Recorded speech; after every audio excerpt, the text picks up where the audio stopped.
What's going on, everybody? It's KJ here with my Falcon sister Evelyn, and you may be like, what's going on, KJ? Well, it's Thursday, right? But it's my Friday.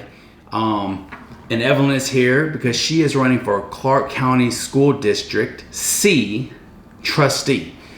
But this ain't about me. This is about promoting her. So please tell everybody, all the listeners, thank you. Anything you want to say.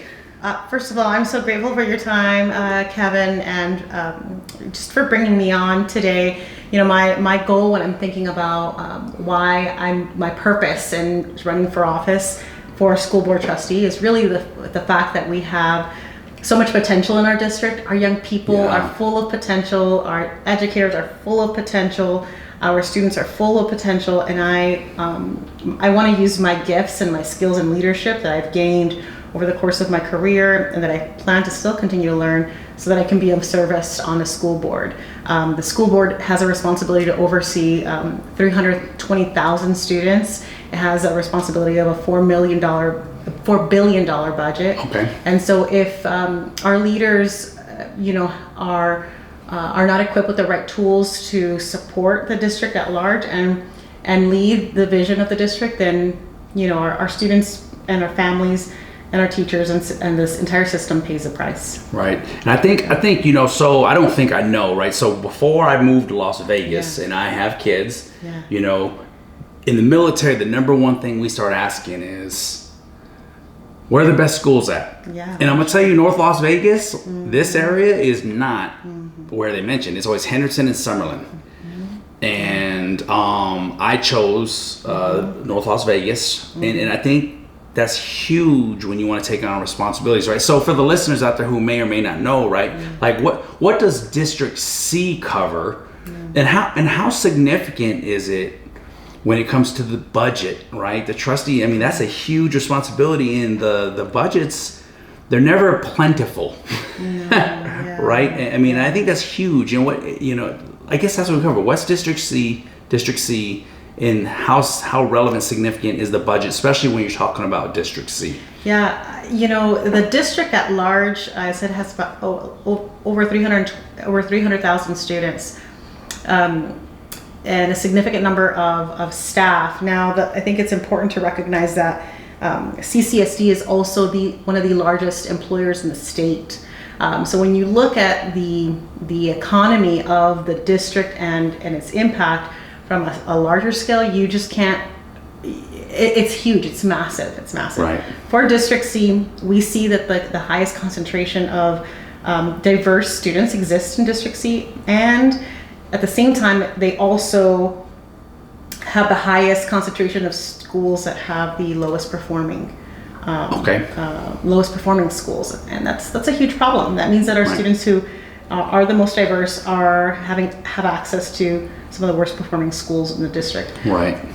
As a trustee, trustees have a responsibility to assess data, to provide vision to the superintendent, and then tell them and ask and keep them accountable, so that they help move the district forward. So our kids are learning, and they're leaving high school learning how to read, write, do math, do all the basics, so they don't, when they get to college or they choose a career path or they choose military, they have options that exist, and they can read and write and do math no matter what path they go down. They have to have those skill sets. Yeah, I tell you, so it's funny, during COVID, one of the lessons I told my kids, I was like, that you really need to learn is accountability and responsibility, which is not an academic sort of thing, which I'm like, that's huge in the workforce. And something you said that most people may not know, they're like, you're nuts, dude. I didn't really care so much about the academics. So my kids, when they moved here from California, were in charter schools, but I wanted them to get culture. And you said culturally diverse, the most culturally diverse in Las Vegas, and they've done fine. Like I don't see where their grades have shifted. Jesse's an honor That's classes. incredible. That's amazing. Yeah, well, I think he was motivated when I said, if you want to be a Thunderbird pilot, you better get all A's. Okay, that's his path. That's what he's on. That's what he wants. That's what he wants that. to do. And I was like, we're here at the home of the Thunderbirds, right here at Nellis Air Force Base, right? Oh my gosh, yes. So that is incredible. And I will tell you, it. the amount of courage you have to run for a public office. I'm gonna tell you, Kevin James is. I'm not so bold and brave, even though you might be like, yes, you are. I'm like, no. I'm gonna tell you, I might be like, District C, like, you know, the old chief might come out of me. Okay, yeah. So maybe we need a little bit of that too. So, maybe, you know, but we had our own fiscal constraints, you know what I mean, money, and that seems to be the one thing that always, when it started bottlenecking, it's like, what's the root cause? Yeah. And that's what you ran for. I mean, the amount of courage it takes to say, I'm going to manage that part, which if you do root cause analysis to like, why are these programs lacking and what's going on here? What's the ripple effect? And you do root cause analysis back to it. It's like the money. Yeah. So is that one of the things you do as the trustee? Is do you have a say, or you are the person who says this is where the money is going? I want to address, before I talk about that, the thought and the notion around courage, because courage, the idea of courage, you know, you're absolutely right. We all have it, right? And in different for different things. When I think about our community is incredibly courageous. Right now, our community is in a lot of pain and distant learning. It's creating a lot of pain points, and I think that this moment of reckoning in our community requires courage. Like we must step into those spaces and say, this is enough. Like, we're not going to continue to watch the system continue to fail our students. And that's one of the reasons why I want to be in this office, because I want to make sure that our district and our students are successful, so that the Jessies in the world who have this vision of being someone who they have an aspiration, that they are able to reach it and that they have the tools to reach it. Now on the note of the trustees and their actual role and function, so the legislature, our members of the legislature, they identify and they essentially say what they have been able to, in the past, allocate funding to help either increase or decrease funding for the students. So that money comes from the state, and then the district distributes it to the schools then spend the money. On the larger scale, the district has a responsibility over procurement, the trustees, over procurement and approving contracts. We can ask the superintendent to provide funding or provide direction to give them to increase support or services in this particular area. Today I was part of a conversation around equity in education and how primarily our African American Black students are left behind in all levels of education. They're over disciplined. They are not proficient in different testing scores. So the trustees can essentially say, this is where we want more resources and more funding to be channeled to, but they have to work with parties like the superintendent and the state to help allocate more funding for it. We are underfunded when we look at our peer states, but we also have to look within the district to make sure that we're spending the money, in a responsible way. Right. Yeah. Where does the funding come from? So I've heard rumors, right? So I generally know. Yeah. I've heard that, like, what the money made on the strip, none of it goes there. And I've always asked, like, we legalized marijuana, and that, where does that go? Is it directly, like, if we had a state tax, even if it was the lowest amount, would that benefit? Is that a plead the fifth type question? Yeah. It's a very complex question, but it requires a complex answer. And I don't know the intricacies of every piece of that. Okay. But what I can tell you is that I know the state, our legislators can increase taxes, so some people have said, look, if we increase taxes, we should have that money go increase or have a state tax. That money can go potentially to schools. The county, for example, can also do that. They can say, hey, let's add a tax for to hotels or to visitors, and like an extra 20.25%, a quarter tax. Right. To every visitor who spends on the strip, that money can go to social services or whatever. Like the different governing bodies in our state and a county and city can provide those kind of parameters to help increase funding. But we need more than just a quarter in terms of funding.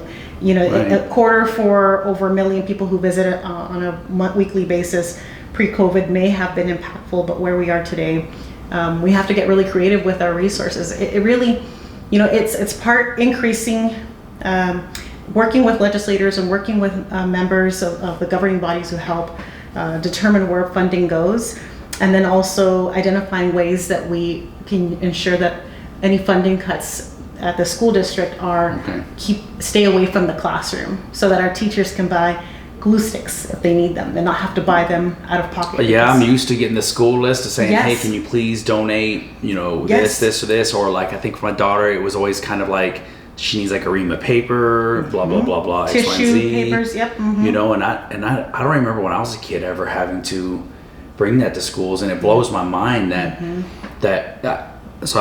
Kevin James' opinion, right? Yeah, sure, and I think maybe teachers are underpaid, they're underappreciated. And we have too many students per teacher, you know, and I used to get frustrated, and I don't blame the teachers, but even though the teachers, you know, they often got mad at me, I'd be like, I'm like, you get paid to teach my kids. I said, I work full time and I'm a single dad, or I'm this and this, and like, and I'm like, I'll be honest with you, I don't know how to do that math. You know what I mean? That's like, it's so embarrassing when your kids ask you. And so it's, you know, I just, you know, I wish it's weird. Like it's real obvious in our face, like the funding should go here. But it doesn't. So there was something like, so if you ever saw a privilege walk, or if you don't know what it is, I suggest you Google it. Right. But you stood next to me during the privilege walk. And you were emotional, and I was emotional, but I wasn't as emotional as you. But I started getting emotional because you were right next to me. A domino effect, right? Well, because when I manage, like I was telling you about the vlog, like when I manage my PTSD, I often have to insert myself in a position or situation where I get perspective and contrast, and then it's like, wow, how dare you feel bad for yourself? But I'm curious, you were emotional, and I think it was for many different reasons, but like yourself, many Band-Aids were ripped off during that, right? Oh yeah, that's a great way to describe it. Yeah. Wow, how much of that drives you and is your catalyst for wanting to continue to serve, specifically when it comes to educating our kids? Because you're running for a position, you are also involved in education. I am. This is... I'm going to answer your question by sharing a little story about why and kind of what has motivated me in this space. That privilege walk was not the first time that I'd done it, and I already knew it was going to be in the back of the room, and it's painful. I grew up in poverty, and for me, I didn't know what else existed outside of that space. I didn't know what else existed outside of, having to live paycheck to paycheck. If my mom, whenever we needed PE uniform, she would say, like, you have to wait until the next paycheck, because she just didn't have, the resources, or we'd have to go without electricity for a little while. So, and my mom, she was my mom still is a very, very hard worker. So is my father. My mom was only able to go to 3rd grade in Mexico. So she had to stop going to school because it was expensive, and she had to contribute to the household financially. She was one of 10 siblings. So for her, she knew that if she had continued in her studies, she wouldn't have lived a life of poverty the way that she did. But so she couldn't do that for herself. As she got older, she had more kids, more responsibilities. Her parents ended up my grandparents lived with us for many years. So she became the caretaker of them all, and it became overwhelming for her to continue to do any studying, right? And she was a teen mom. I mean, there were many, many challenges that my mom faced. So when I was growing up and when my siblings were growing up, she would say to us, I want you to do well in school. School is so important because it's like a gateway. It's a way out of this life. And we listened. We listened. She would spend hours working in factories on her feet, sometimes the graveyard shift, and she'd come home just in time to take us to school. And she would say to us, like, I need you to work behind a desk. I need you to work behind a desk. And for us, we were like, let us just do whatever we want to. We just want to make quick money. She was like, look, you can make quick money once you get an education, once you study. So she just drilled this idea in me, and I've internalized it. Yeah. I've internalized it, and then I've seen what it has done for my little family, for my sister, who also has a bachelor's degree, who earned that. It was a gateway and to a different life and a different experience. So that I think about my mom when I'm in the back of the room. When you're next to me, is that what you're thinking about? Okay. Standing next to Kevin, I'm looking at it and I'm thinking, my mom, because we did 2 parts of this activity, right? It was like before and then like now moving forward. Where do you want to see yourself, and where do you see yourself being a positive light, and just thinking about the length of space that I've taken up in moving, and that my kid will have a different experience and his kids will have a different experience. So it really is, for me, it's the air I breathe. Education is the air I breathe, and I want every student to have an opportunity to chase their dreams, whatever they may be. If they are in a world where I want them to believe that anything is possible, and that's, in order for us to get there, we have to have solid leadership at the top, who's guiding the ship and saying, this is what we need, and this is what we expect, and this is what needs to be delivered. Right. It's funny because you said dreamers, right? Like people who dream, right? So you remember you invited me to go to Dan Plata? Yes, that's right. Right? He's like, are you bold or bored? Oh, yeah. The way he talked about the 3 levels of dreaming. So do you remember it? Please refresh my memory. Okay. Yeah, tell me. So I remember it because I like to do a lot of process improvement. And in order to do it, innovation is based on seeing what is not in front of you. And he was talking about this is how he gets to it by the 3 levels of dreaming, right?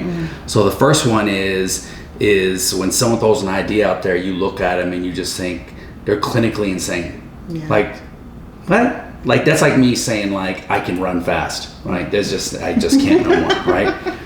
The second one is impossible. Remember you just said impossible, right? And the third one is just very inauthentic. And he said you always go for number 2 because impossible with the apostrophe becomes I'm possible. Oh, yeah, that's right. See? Now you're like, look, you're like, Kevin, you paid attention. Yes, good job, Kevin. So it's always stuck with me. And believe it or not, it's in my little leadership book over there. But okay, I like it. Because, Whitney said children are our future. Yes. That's 100% true. Yes. You say I got all these kids, to include little baby London, who's going to be 6 months old this month. Yes. Right? And I need good teachers because by the time he's in high school, he will be able to fully, without any issue, whoop my butt. No. Okay. So all right. Yes. I need fully funded Mm-hmm. schools that have someone handling it, and I think you are the right person for the job. Thanks, Kevin. I hope to have the honor to serve our community in this capacity. Yeah, I think I am always on your side. I got your back, right? Yeah. And so this is what I'd say to you guys, right? Like, one, don't take for granted the fact that you can vote and make a difference. Don't even say nothing if you didn't vote. Yeah. 2, there's a lot of people out there who are selfless enough to run for positions where you don't have to. Yeah. Right? Sure. I mean, we don't got to do this video. No, right? Like, not just me and you. I mean, anyone, right? I mean, I could just sat in here and ate my potato chips. If you like the flaming hot finger video I made, right? Yeah, that's right. I admire your courage, and and if anybody knows me, right, and I can tell you that's not always a good thing when you're a chief, right? Yeah. No, most people love me, right? Yeah. Sometimes they'll be like, Kathy, you don't have to get so fired up about it, but this I want to be fired up about. Okay. Yeah. If you weren't sure about who you're going to vote for, and you know me, you've got my vote, right? And it's because I know you. Yeah. And I'm so happy to for whatever people believe in, they put us all in the places that we're supposed to be. Yes, I agree. And for whatever reason, we are right here before voting. Yes. And I hope you'll make sure you go out, exercise your right to vote, and vote for whoever you believe is the right person. I know who I believe the right person is. Thank you, Kevin. Right. Thank you, everybody. I'm so grateful for this, for your encouraging words. I want every student to have a chance to be successful.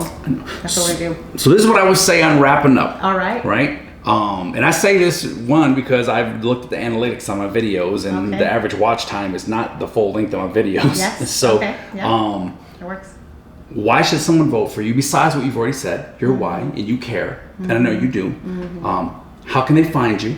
And did you watch the video that I pushed that said, vote for Evelyn Morales? That's it. Right? Yes. So how can they find you? What should they do? Yes, I'm ready to start on day one. That's what people need to know, is that I'm ready to start on day one.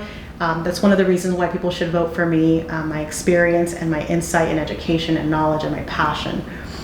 People can find me on my website and social media channels, but my website is evelynfortrusteec.com. And I've got all the links there to connect to my social media accounts if people want to reach me there via social, via email, via phone, via bat signal, all the things. Yeah. And I promise you, I didn't know how complicated it was until I started doing this. And I'm like, how many email accounts? And you can connect this account and that. Yeah. It takes a lot just to manage that. Indeed. You're handling it like a pro, Kevin. We're trying. That's right. I know. Thank you. Yes. Right, Evelyn. Hey guys, like I said, vote for Evelyn, District C, CCSD Trustee. And I just made that rhyme, and I don't do that all the time. So, have a great evening. I know, huh? Right? Have a great evening, and thank you for tuning in. Thank you. Bye. Thanks.